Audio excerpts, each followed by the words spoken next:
Traction jacks. In front of me I have a 2018 Road King Special. This is the bike that started it all. I remember when they announced this motorcycle last year, and when I first saw one and I saw it was all blacked out, I knew right then that they were going to be blacking out street glides and road glides, and they did. You know, of course it was speculation, it was a guess. You know, some people didn't think they would do it, some people did. I knew that they would start blacking bikes out because black has been getting so popular lately. But this bike is gorgeous, especially with the wheels. The wheels make it. We added the wind splitter windshield to it because we think it gives it a good look. Also, the stretch bags. You know, this was the first model other than a CVO to be released by Harley Davidson with stretch bags. So when I first saw that, I was shocked. Definitely a cool motorcycle, 107 cubic inch motor, and I'm gonna ride it and tell you guys a little bit of what I think about it.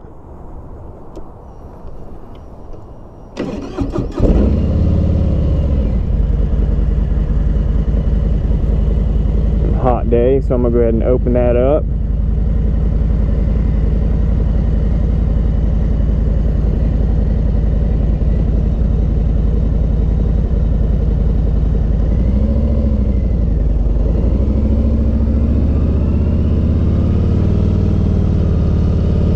Alright, I've always been a Road King fan too. I like Road Kings. Very nice riding bike. Some people argue that it's the best riding touring bike.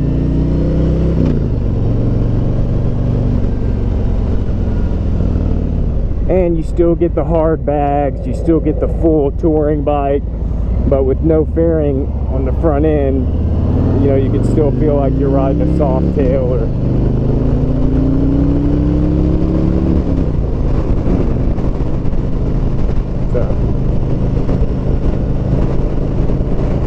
This motorcycle weighs 783 pounds. It's got a seat height of 26.4 inches. And like I mentioned, it does have the 107 cubic inch motor. There were really no changes between 17 and 18 on this model.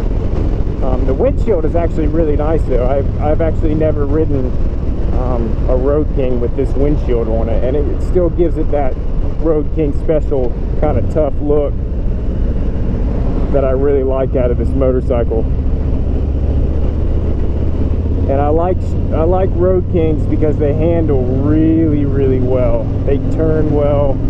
You know, you've seen in my Road Glide video how I like the Road Glide so much because of the cornering. I think that Road Glides corner really well. Well, the Road King definitely tops that. You know, there's not much more weight than a Softail, roughly 100 pounds. So you're not too much heavier than you are in like a Heritage. So I've always liked how much you can just throw a Road King around. It brakes really well, downshifts really well.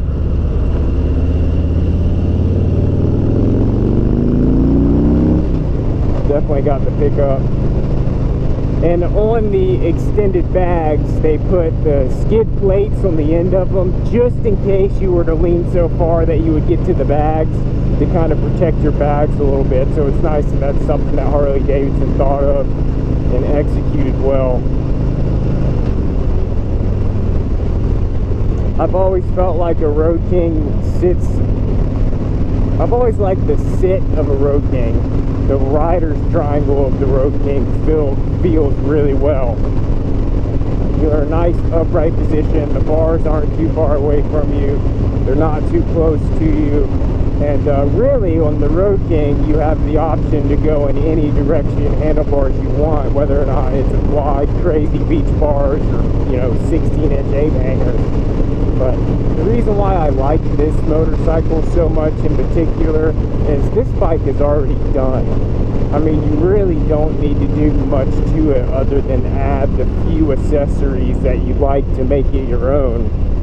Like me, I would probably do different bars, maybe some 14s, But other than that, I mean, the bags are already stretched. It's already blacked out. We'll go ahead and hit this corner here.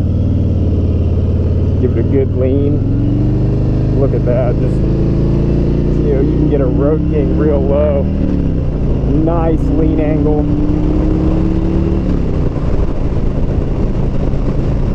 And you don't have any of that fairing obstructing your view in any direction. So for me, that's always made me feel a little more comfortable in higher lean angles, you know, knowing what's there. Not that you can't see it before the turn, but while you're in the turn.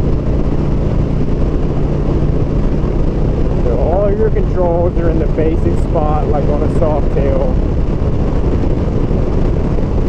except with the exception you can add some accessories if you'd like to, whether it be some stoplights or more lights in the front, or, you know, if you want to put some air ride on it or whatever the case may be.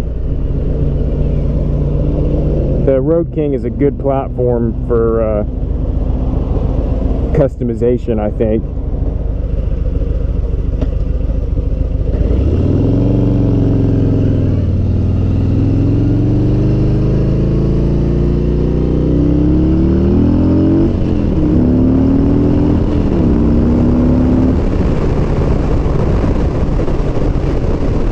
So this bike has 111 foot-pounds of torque at 3,250 RPMs, which is nice.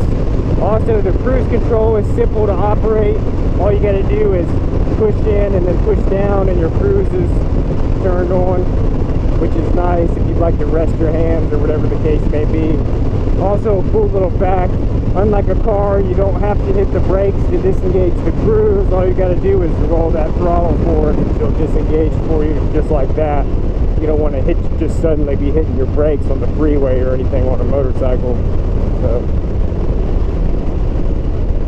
the bike also has an engine idle temperature management system. So if the bike feels, if you're ever stuck in traffic or you're parading or whatever the case may be, and the ECU feels like the bike's going to overheat, it will actually kill one of the cylinders for you to kind of help the bike stay cool. And then as soon as you touch that throttle, I mean, like a thousandth of an inch, it cuts back on, so you never feel that rear cylinder out. It's a cool little fun fact.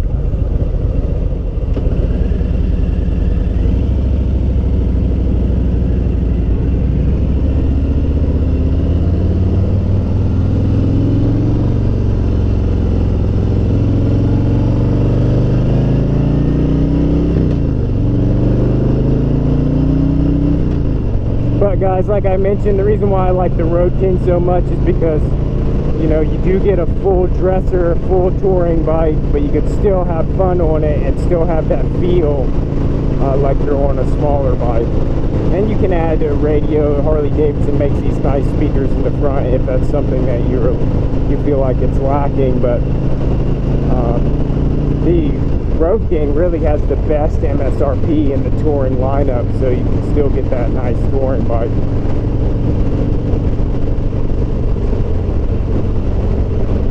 It's got the hydraulic clutch, which is really nice. It was redesigned in 2017.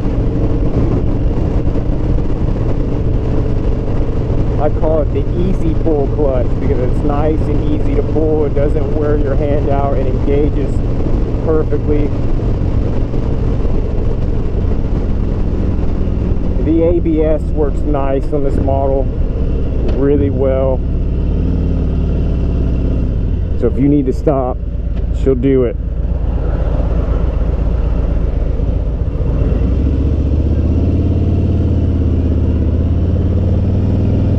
And also, guys, you get 45 miles to the gallon on the Road King, which I think is fantastic fuel mileage.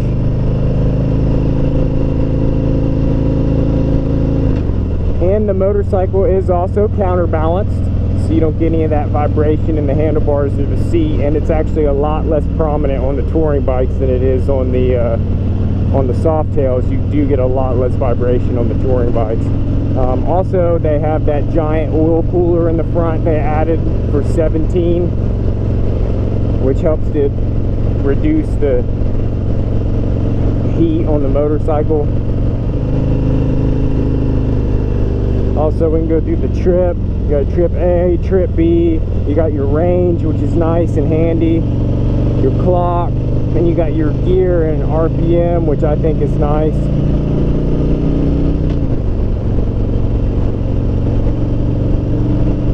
The throttle is electronic.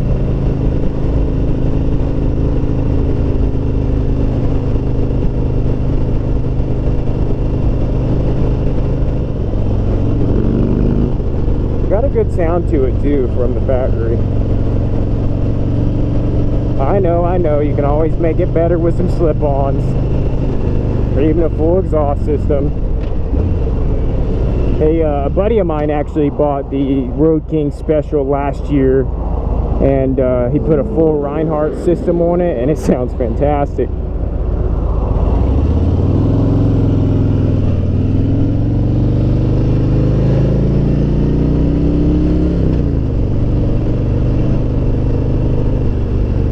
Handles the bumps really well. Really good rod. I've always liked the Road King. Like always, guys, I want to show you how well balanced these motorcycles are, even at low speed. You kind of work that friction zone.